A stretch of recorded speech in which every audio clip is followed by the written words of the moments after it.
In this game, Cezary played black and Warren played white.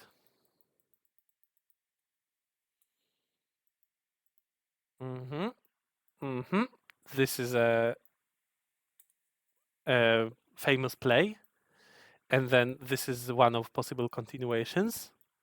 White lived in the corner on a big scale, but black got a nice influence. Black approaches. We have this Joseki. Where should be the next move of white? This jump, of course. This is a place between two Moyos, black's Moyo and white's Moyo. So a very good move. Black approaches. And how to answer? So one possible answer to such a move is to try to run into the center with a two-dimensional formation. Shoulder hit and then here. This is a beautiful play. The other possibility is to make a base in the corner, like this. But unfortunately, there is a weak point left. Black can play here and cut white.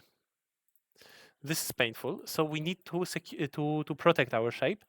And white did it with this move, but this is not a common way to do it.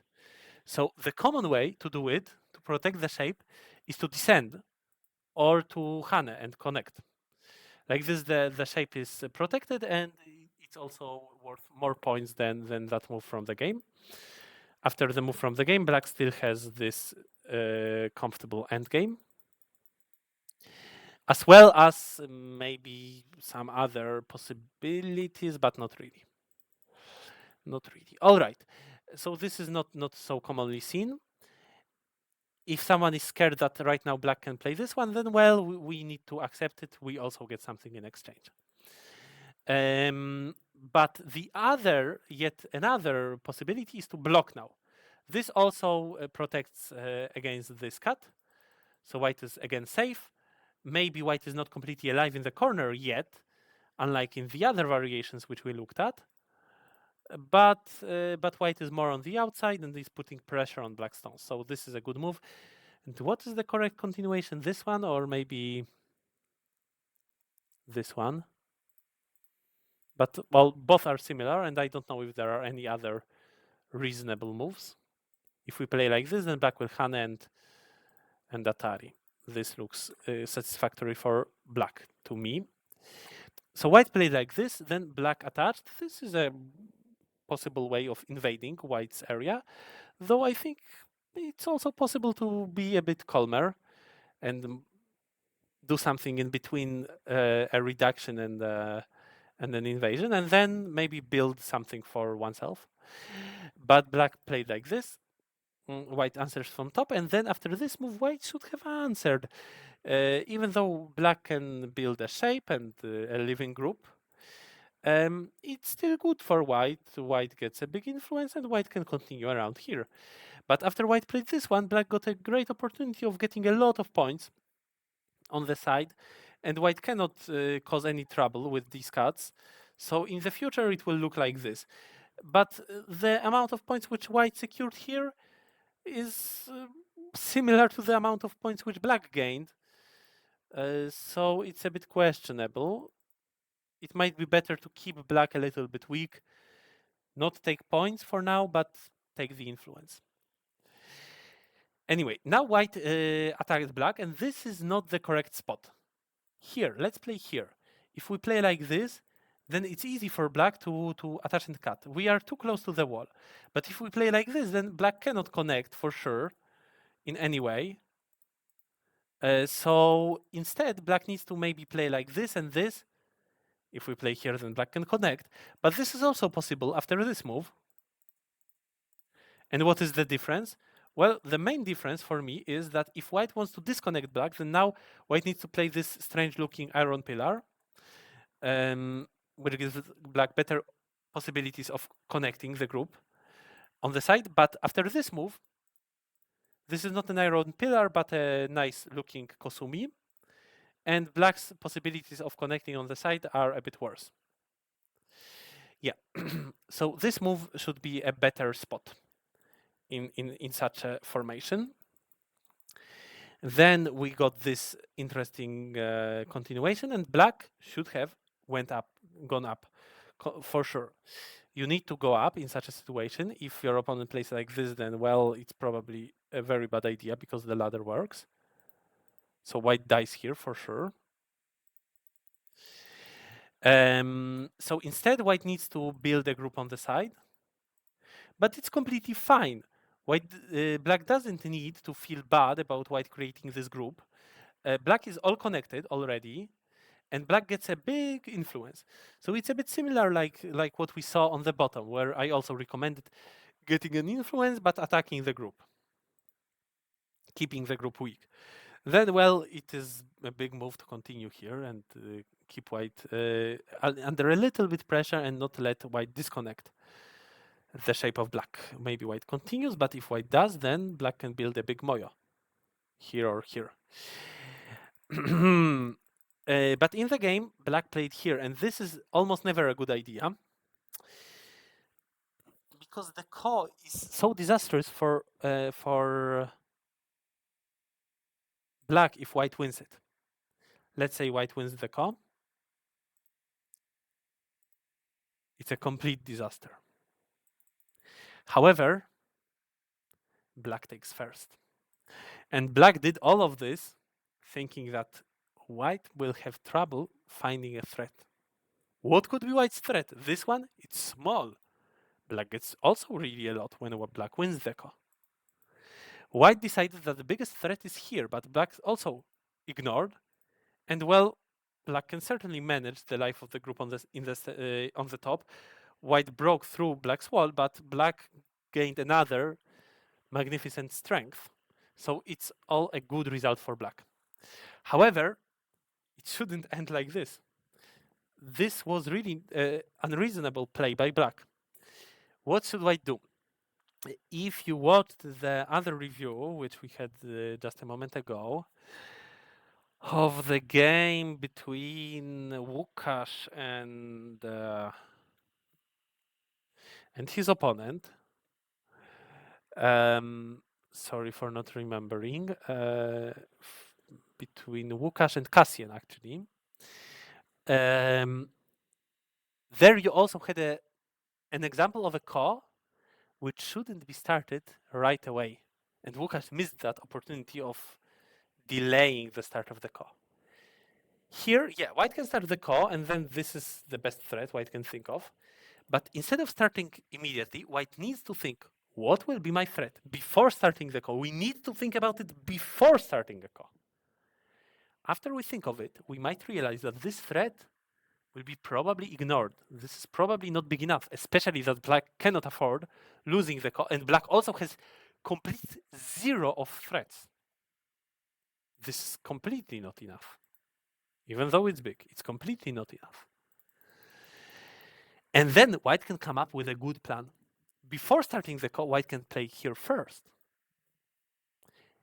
If black ignores it, then, well, it's much better than in the game because we didn't play this exchange, which is very good for black, 4-5. And if black answers, then later white has a much better threat. If black answers, well, again, black will not find a good threat, and white will be happy winning the ko. So black will be forced to ignore the threat, but then we can win. Then we can use the threat in a much better manner. No matter if we connect or if we play here, it's a much better result than what we have in the game. Now, this is a terrible move for black. So this is one good idea. Before starting the ko, let's make the ko threat worth more. And then there is also another idea. We don't need to start the ko with the cut on the inside, which is the main lesson from the ko lecture, the first lecture in Iglo ever, from the topic lectures, which was in Polish, all of them in Polish, many years ago already. I don't know, 2 years ago maybe.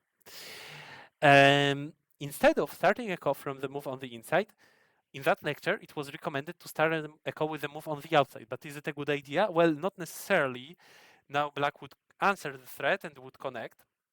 But there is a better idea. White can play this hane. If black connects, there is still a possibility of playing a ko. If black plays here, there is still a possibility of playing the ko, and this is a good exchange for white. And also white doesn't need to start the call for now. This is already a good exchange. Maybe white will start the call somewhere later. Maybe for now white will create an even bigger threat. If black starts the call, then well, white will not lose so much on this call. So white can simply play the threat. Maybe this can be even played without that move. Here, black here, white here. Black maybe doesn't want to play here because now the stone is at A and not at B. It's much better for white because this means that white has a continuation at C. So black might even answer to this threat.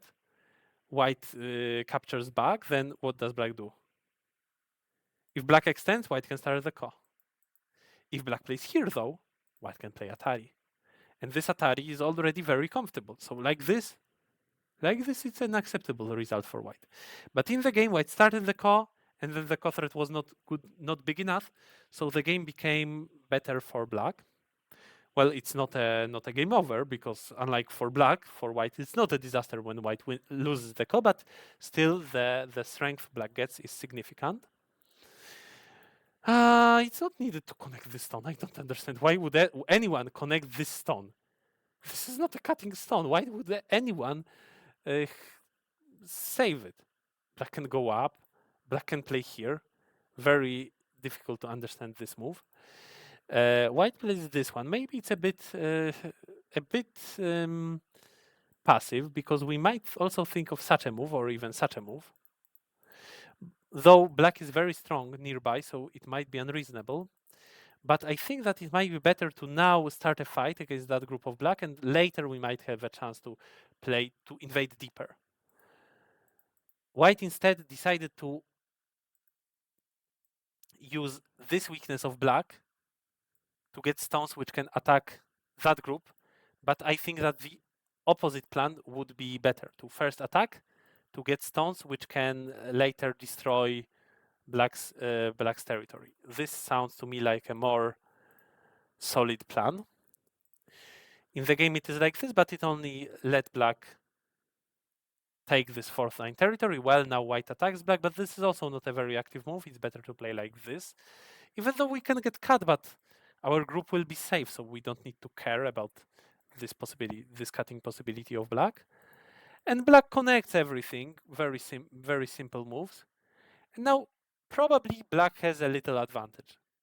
Well, in terms of points, it should be quite even, 10, 20, 30, 45. Potential here we can count up to 50 plus coming 55. Actually, there is also this potential. So white has maybe up to 60, but already counting the potential, a little bit of the potential. Black has 16, 26, 30, 50, 60, 70, 80. Wow, really? Again, 16, 26, 30, 40, 50, 60, 70. Maybe not 80, 70. We said 60 for white, but black has rather has 70 points, and black's potential is not worse than white's potential. So yeah, black should have an advantage of at least size of a commie. White tries to reduce black's potential. That makes sense, but black still gets something out of it.